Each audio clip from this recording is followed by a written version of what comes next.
The following program is produced by Londonderry residents. The views and opinions expressed are not necessarily the views and opinions of the LACTV staff or its volunteers, and should not be considered an endorsement by CTV20 or its staff and volunteers.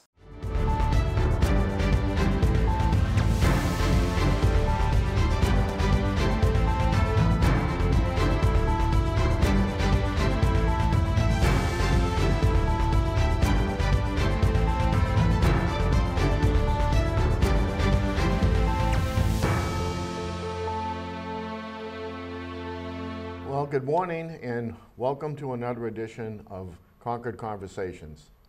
What our goal is to bring in members of the state legislature, members of county government, members of town government, and members of state government so that the citizens of Londonderry have a better idea of how everything works and what's on the agenda and what's going on.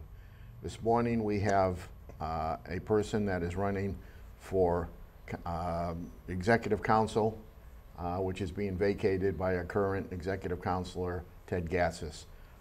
John Stephen is a member that's been a person that's been involved in state government for a long time, and I worked with him when he was at the Department of Safety. And with that, John, I'll turn it over to you. Why don't you give us a brief history of your life over the last 30 or so years, and then we can get into some discussions on different issues. Mr. Speaker, remember we only have a 30-minute show. The last 30 years. I'll be real quick. Thank you, Sherm. Really appreciate your support over the years. And Wayne and Doug, thank you, and it's great to join you. I'm a lifelong resident of Manchester. Grew up, my dad owned a restaurant, the Vault Restaurant on Main Street, and began in the kitchen working with my family business, my dad, and really saw how small business operated in our state, and went to the University of New Hampshire, got a business degree, then went and got a law degree out of Michigan, and then came back and as a county prosecutor. I started in Hillsborough County, and then I became Assistant Attorney General, Deputy Commissioner of the Department of Safety, where I worked with you, Sherm, and the Transportation Committee, and then Commissioner of Health and Human Services. I have two lovely girls. My wife Jenny was actually a career counselor here at Londonderry High School for a number of years. We love this town, and you know, since 2011 I started my own business, a private business, Stephen Consulting, the Stephen Group, and I have about 15 folks that go around to other states, and we help states with the government efficiency and savings. We help to create areas where governments can thrive without hitting the taxpayers. And the taxpayers of this state, in New Hampshire especially, I care deeply about. From the very beginning, when my dad saw the rooms and meals tax go up and he decided to run for state senate and he won, beat a guy that was there for 30 years, and he said that he wasn't going to support any more increases in rooms and meals taxes. They were hurting small business. You know, I've grown up in an area of low taxes, low spending, and Wayne knows when we were at the Department of Health and Human Services, we kept the budget for 4 years flat, returned $143 million to the general fund, and kept direct services going, and did everything we can to really help people and help seniors stay in their homes instead of in nursing homes, and that saved a lot of money. But you can find areas of efficiency, and that's why I'm running, because when Ted Gatsis announced that he was not going to run for the seat again, I really respected Councilor Gatsis. People, and I know in this show we'll talk about it, but some people don't realize the importance of the council. We have a constitutional form of government that our founding fathers put a check and balance on the governor's power and authority, and the council has to approve 5 members. Every contract more than $10,000 in state government. Every contract. So when there's a budget, there has to be a contract and a competitive bid in all aspects. And those contracts have to come before the council. Nominations. Every single nomination. The governor can nominate, but the council confirms. It is a very important form of government in New Hampshire because New Hampshire likes its government to be closer to the people. And so I'm running for executive council because Councilor Gatsis has decided not to, and I want to keep the tradition of very, fiscally responsible governing.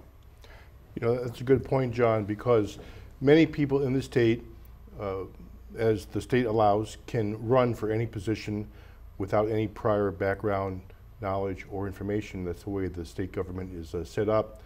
But the Executive Council is so unique. It's unique to the country, and it is unique to New Hampshire. And the importance of it, in many ways, people think they have more power than the governor does because of what they do. So it's very important that people that do decide to run for this position have certain specific experience and background that will enable them to do just what you said. What kind of qualifications in this particular position really is desperately needed to maintain this position and to advise the governor appropriately? I mean, I think, Doug, is a really good question. Knowledge of all the state government pieces, knowledge of every department, knowing what the licensing functions do, who does what, where they sit. You're going to get calls from constituents. A big part of the council is to be there to represent the constituents that are having problems with state government. Many things. You could be in a motor vehicle situation. It could be a restaurant inspector. I remember a few months ago, back, last summer actually, there was a woman trying to open up a restaurant in the Lakes region. I drove by with my wife, and I went and said hi, and she said she has been waiting 3 weeks for the food inspector. Could not operate because the state has to come in and give the okay, and that's operating under the Department of Health and Human Services. So I'm not elected at the time, and I called the department that I know, a person in the food inspection, and he got right up there. And she was open the next week. Now, the revenue, the child care agencies that have to open need to be inspected.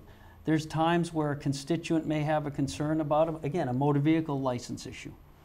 If the department or the department bureaucrats and the state leaders aren't working effectively to help people so that government works best for them, the council is there to help them. And so that's a really important issue. So having the contacts from experience to work out these issues is very important and very effective, being a counselor when you know who to call and you have a relationship to get on whatever issue it is. And having knowledge of where the departments, what agencies handle what in state government. You can learn that, but I have that knowledge and experience. As Sherm knows, at the Department of Safety, when I was the deputy commissioner, we were in front of the legislature, motor vehicle issues, boating issues, fire standards, inspections, all kinds of issues that this state is involved in that is really meant to be there to really represent the people. When I became commissioner, HHS, I told my staff, I had 3,000 staff, Doug, and I told them, I don't wear an RD or an I.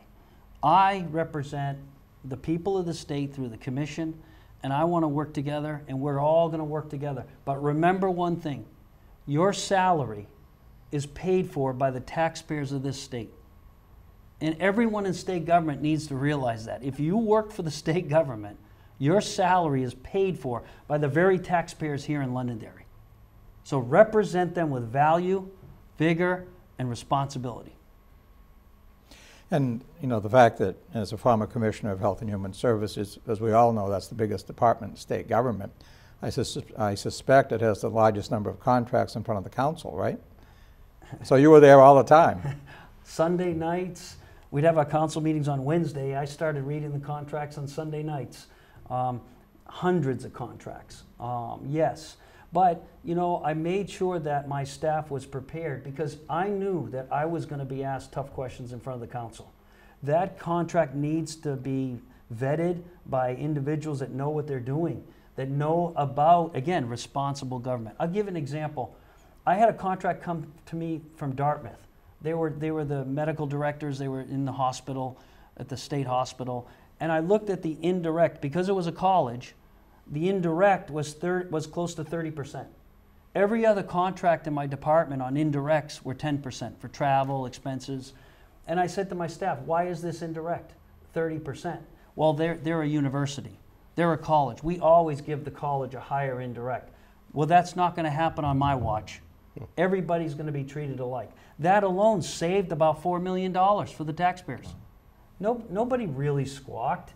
These are issues that every department head needs to be held accountable, and if they're not paying attention, the council's there to make sure they do. So you got to ask the right questions, and that's what Councilor Gatsis would do. and I respect the way he asks questions. And you have other counselors there as well, Counselor Wheeler and Kenny. They're very fiscally responsible. But if you don't have that type of a council, government can grow. And I don't want to grow government. I want to grow the New Hampshire advantage. And that's what the council can do, help keep the spending low so that you won't have, later on, the push for an income tax. As Sherm's done a great job as your speaker, and the House has, and the Senate, and making sure that we keep taxes low. In fact, interest and dividends tax is going away. Interest and dividends is going away. I want to commend you all for that. And you still had a reduction in business tax. Right. I want to commend you for that as well. In the meals and the rooms and meals. If we continue to have such a great low tax state, people will want to move here. But the problem is people will move here and they also will bring in other state values. And we've got to be able to stop that and keep New Hampshire the way it's been for years. A low tax, low spending state. Talking about the significance of the Executive Council and our unique form of government, Maine got rid of theirs years ago. They used to have an Executive Council. Massachusetts still does. It's 7 members. But I believe the only thing they do is approve gubernatorial nominations to the judiciary, right? They don't do contracts and other appointments. The state Senate confirms those. And Wayne, that's why this is such an important position. I'll be out meeting with voters this summer, and I'll be talking to a lot. And I know one of the most difficult things is going to be explaining to them the significance of what exactly is an executive council. Our founding fathers were very smart, and they wanted to make sure there was a check and balance on the governor's power and authority. And so I remember Councilor Burton, Ray Burton, God rest his soul. He would come to me when I started out as commissioner of the largest agency in state government. He said, "John, just remember one thing, you have to count to 3.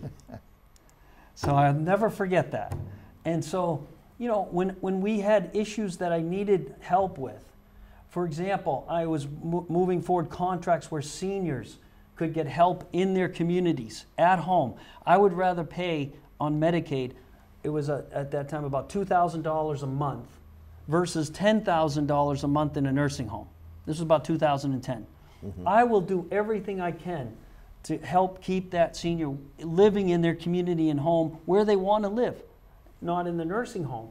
And this has nothing to do with the nursing home industry. There's a lot of good quality nursing homes. But then think about that. And what would happen is the nursing home industry, the lobby industry would go and they would, try to go after all the votes and make sure those contracts didn't pass. But I would have to call the counselors ahead of time. This contract's coming up to your table. It's really important. This is why I'm doing this. And at the end of the day, they understood, and they were able to help me really achieve meaningful savings for the taxpayers, but also help individuals and families. I know, John, that in the past 10, 12, 15 years, you've been doing a lot of traveling around the country helping state governments. And why don't you just talk about that for a few minutes, how much you've done for the country of the United States. Sure. There's a long list of states I've worked in. I started in South Carolina. The senior issue, we developed a program for the governor in South Carolina to begin to help move seniors. At the time we were there, it was like 80% of the seniors were in nursing homes on Medicaid, 20% in the community. We put together a structure for them so that within 2020 it would be 50-50. 50%. We helped more seniors there. Rhode Island, I helped write the waiver that allowed for more folks that were disabled and seniors to live in their community. Again, huge savings for the state of Rhode Island. In Texas, we worked in the child welfare area. We helped keep a lot of the kids that would have gone into foster care stay in the community with good prevention services, which is so much less expensive, giving them intensive services in their homes, in the communities, than going into the foster care system. If a parent needs help with parenting, if a parent needs help with substance abuse issues, if a parent's about to lose their children to foster care, you want to do everything you can to keep that family stabilized. Because once a child is in foster care, the outcomes are terrible. in terms of long-term stay, other issues, and this has nothing against foster parents. We have some of the best foster parents, but the children don't do well traditionally in the foster care system. So keep them at home, do the best you can, keep them with relatives if there's an issue of safety. And so we did a lot, Sherm, in states. We also worked I had Nebraska last year. I was in the state of Nebraska for most of the year out there traveling the district for the governor and working on behalf of prevention programs and helping with bring behavioral health to a community so that individuals aren't institutionalized.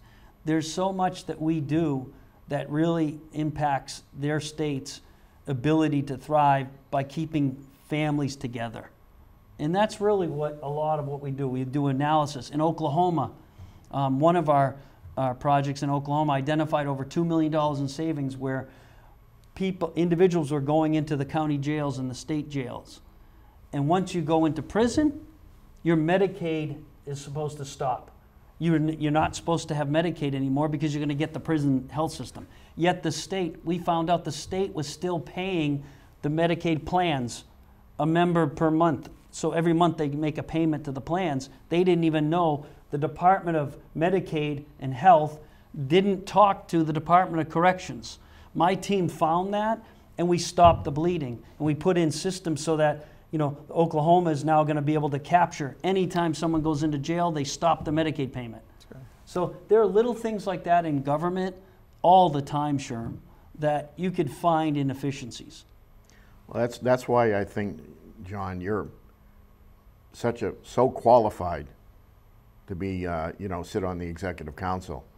And I think, most people realize when you mention the executive council to them, and they haven't got any idea whatsoever what the executive council really does, and how important it is in the system of government New Hampshire has. And we're so unique in that availability to have that executive council and be able to use it to the extent that you uses it. And I think you're just super qualified. I was going to say, it's so important that people do understand that. And I think the more we speak of it and the more we tell people, they'll understand, because on the ballot this coming year, you'll have the president, then you'll have the federal names, then the governor. Actually, the governor's right after the president. And governor's right after the president, excuse me. But then after the federal, you'll have the executive council. Right. And so as people come down that list, they have to understand that executive council is extremely important. And of course, you have our state reps, which we hope they all go on down there as well. But that, you have to carry it all the way down there. Yeah. I don't know if we get into the criminal justice aspect. I don't know if you mentioned the fact that you have to approve pardons by the governor also. He can't do it unilaterally, which they can in some states. And certainly there's been some controversial pardons over the years. And of course, you approve the commissioner of the Department of Corrections and so forth. So there's a criminal justice aspect to the executive council also, not just a financial one. Yes, and this is another, and I really appreciate the fact that the council can make those decisions. I started as a prosecutor, Hillsborough County, and I prosecuted anything from burglary to sexual assault, children sexual assaults. I prosecuted arsons. I prosecuted homicide cases when I was at the Attorney General's office. And I know what it takes in the courtroom and some of these crimes and what they do to victims and families. I've seen it firsthand. The council, there's a number of safety issues. Pardons is one of them, but there are others like, making sure that the federal government, Department of Justice, sometimes would send funds to the Department of Safety where they begin to help local police and local officers. I know Londonderry has a great police department that really works hard, but some of the funds that Londonderry Police Department get come right directly through the Governor Council, come from the Department of Safety, so that they can get, different staffing. Maybe they can't have a 24/7 staffing where it's really important near the airport or whatever it is. A lot of those federal dollars trickle down through contracts with the council, which is a good thing, and to make sure, again, the council's doing whatever they can to help those towns. And I know, you've had your chief of police over the years. I remember working with him in so many cases. My brother is a district court judge in Derry, and he hears a lot of the Londonderry cases. And he talks about how great and prepared the Londonderry police are in representing, the town and issues. But a lot of people don't realize their supplies, their support, some of it comes from Federal Department of Justice. And so all of that trickles down as well through the council. You mentioned that it's a 5-member body and obviously elected by districts and have to be equally in population. So obviously Londonderry, I think, is the 2nd largest community in the district. Manchester's first, and it goes as far east as Lee, is it? I think? Yes. And as far west as what, Bedford? Yes. I'm And not well, as... Goffstown, Bedford, and we have Hooksett. I won't ask you to name all the communities. Well, I know there's there's a quite lot a few, now. but... There's a lot, and I'm very impressed with how the redistricting for my area went to District 4. I know that there were other issues there, but I can tell you that those towns are towns that I know well.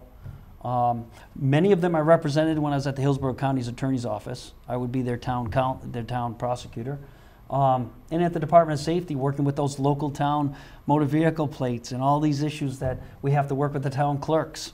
I'm really fortunate enough to live in an area where some great towns, and Londonderry's one of them, and we'll be here a lot this summer. We'll be talking to people in Londonderry, and I appreciate your consideration. Ask for your vote. Anyone watching, it's going to be an important election. There are others running in this seat, and I believe I'm the most qualified, and I want to make sure I let the people that are going to be voting know who I am, and I'm going to work hard to make sure.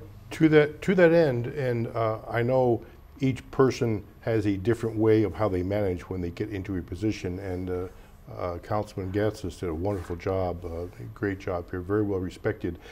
If you come into office, how different will you be as a counselor in terms of maybe getting the word out, in terms of how you're going to address the people and the issues in your district? What things or changes do you think you'll be doing?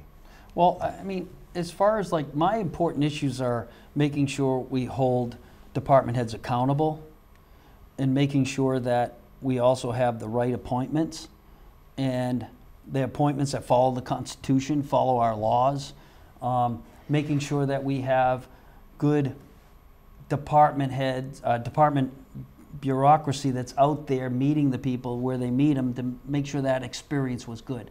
And in fact, today we're working, on a project in the state of Arkansas, and one of the issues is customer satisfaction. And I have a team that's out there working on that project to make sure that the government and the governor there is very big on making sure that government experience with that customer is as good as it can be. And so I will be out talking to individuals, but I'll be doing, Doug, more listening. Because to me, what's really important as a commissioner, as a department head, is to listen to the concerns. And if I hear concerns that I know the council can be involved in and help, and maybe even concerns that I'm not even involved in. But being on the council, I may pick up the phone and call a House member. I may call a senator. In fact, one of the House members called me the other day. He sits on Health and Human Services, Keith Erf. He's on one of the committees. He asked me a question about Health and Human Service. I did some research for him and helped him and sent an email. I want to be able to be a hands-on person that can help someone meet that person where they are. Meet them where they are, the family, and help them, whether it's a council activity or not. And that's probably, I learned that from my dad when he was in the state senate. He was helping people that were having issues with the city of Manchester, and it didn't matter to him. Public service is important. Well, I know from experience, John, and I want everybody to realize that when you were the deputy commissioner and I was chairman of the transportation committee at the time, how many times that John and I would talk on a Saturday or a Sunday or at evenings, and whenever I contacted you, you always responded and tried together to work out the problem. So thank you for that, and I just want everybody to realize that John Stevens will be a working counselor, not somebody that just needs a title. Oh, I appreciate that, Sherm. We had a lot of fun, though. We did. You had a good committee, and you handled a great group of folks. And we would have a lot of issues involving, motor vehicle licenses and plates. I'd like to tell a quick story here. My first day on the job with Commissioner Dick Flynn, He said, you know, I need you to go over to the legislature and vote. We're going to vote. I want you to testify against this license plate bill because we can't keep building all these different license plates. We need one. The law enforcement can't, you know, focus if it says so many different license plates. Every organization wanted their own. Everybody wanted their own license plates. So I went over, and my first day on the job, I'm all excited. I'm going to represent Commissioner Flynn in the legislature. And I saw the room I'm supposed to go in, and there was all these older women standing in line. And I was wondering, what's going on? I go in, and I look, and they're all signing up in support of the license plate bill, and it was wives of POWs. And I was supposed to be, there's no one against. Oh boy. And I'm supposed to testify against this bill. I couldn't do it. I could not. My heart was, I said, oh, I didn't sign in. I couldn't do it. I felt like I betrayed the commissioner. And I got back to the office and I told him, I said, Commissioner, there was so much support. And he said to me, he says, don't worry. I already found out the committee's not going to support it. You're all set. Don't worry. I was like, phew. But you learned a lot and met people there, and the legislature was great to work with, and both sides, Senate and House. You know, and my dad, when he was in the state Senate, Governor John Sununu was the governor, and my dad was, you know, a Democrat from Manchester, fiscal conservative Democrat, came up from the old, you know, Democrat way, really to focus on government being, you know, for the people. Not today with the Democratic Party, from what I see. And then Governor Sununu needed one vote for his budget. And he went to my dad, and there were I think there were 6 or 7 Democrats. And my dad was the only Democrat that gave Governor Sununu his budget. And he never forgot that. And I remember the day he came to our place. My dad and mom had a place at Hampton Beach. He came to my dad said, go out in the, off to the side and do something, boys, 3 boys, and I need to meet with the governor. He's coming to see me. So he did, came in with his driver, and one of the boys there, I had to go into he ended up walking into the marsh, picking up all the seashells. It was all messy and dirty, but I had to watch the governor's son, and it happened to be Chris. And it was a fun experience back then. But my father was one that, like we were talking the other day, Sherm, to work out issues. We can't always agree, but you need to work and listen. So, and go back to your question, Doug, that's what I want to do. I want to be a counselor that listens. Yeah. But we do have some major issues in this state and this town, and so it's very important that the counselors can hit the road running and know who to go to, how to get things resolved, because there are a lot of people that have a lot of beliefs, and we need to make sure that they are attended to, listened to, and make sure that we bring confidence back into government right now. So I think it's very important. Some major issues are happening in this town as well, as we spoke of earlier. And I appreciate you saying that, and we're going to learn a lot more too, and I want to sit down with your group, and I know a few other reps have called me, and I'm starting to digest, but I want to hear from the people too. We're going to be out knocking on doors, listening. So yes. For the benefit of our viewers, I think it's important that you come from a Democratic family, but you're running as a Republican. Yes, I'm running as a Republican. I believe strongly in the core values of the party. I believe low taxes are the result of low spending. I believe in limited government. And I also believe in responsible government. And I want to make sure that we're able to keep the income tax off the books for the longest time, for as long as I'm living, as long as my children are living and their children. And I want to not just protect the New Hampshire advantage, Wayne. I want to be a part of the seed that plants and grows the New Hampshire advantage. That's what I want to see. And I know we can do a lot. And I will say to the people listening, we had, unfortunately with COVID, you know, we had a lot of people that needed help. And so the federal government has put a lot of money in the last few years, into the state governments through COVID dollars. And they're going away. And there's going to be some tough decisions that need to be made. And we may be feeling like New Hampshire's heading in the right direction. And everybody may seem that, you know, we're okay. Well, when those funds go away, Doug, and Sherm knows this too, we've got to make some tough decisions. And I want to be there to represent the people of this district in making those tough decisions, because I've made them before, and I don't want to see our taxes increase as a result. We keep hearing ARPA, ARPA, ARPA. ARPA's going to pay for this and that. Well, like you say, it's not going to be around forever, and people act like it is. And exactly. And that's one of the main reasons why I've entered this race. I'm a Republican candidate. I'm asking anyone in Londonderry, everyone that votes in the Republican primary for their vote. This is an important election, and it's important for that very reason. The decisions have to be made on spending in the next few years that I believe are going to be tough decisions. Well, unfortunately, this half hour has gone pretty quickly. And, it always does. It always does. And John, I want to thank you personally. You're an old friend, and I think that you'll be a fantastic governor's counselor, and hopefully after the primary we can have you back on. I'd love that, and I thank you so much. I thank everyone for watching and appreciate you all. Take care, everybody.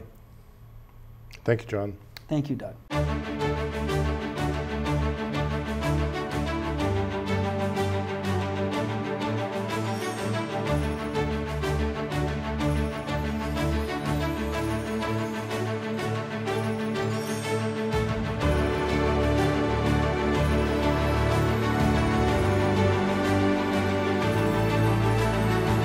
The preceding program was produced by Londonderry residents.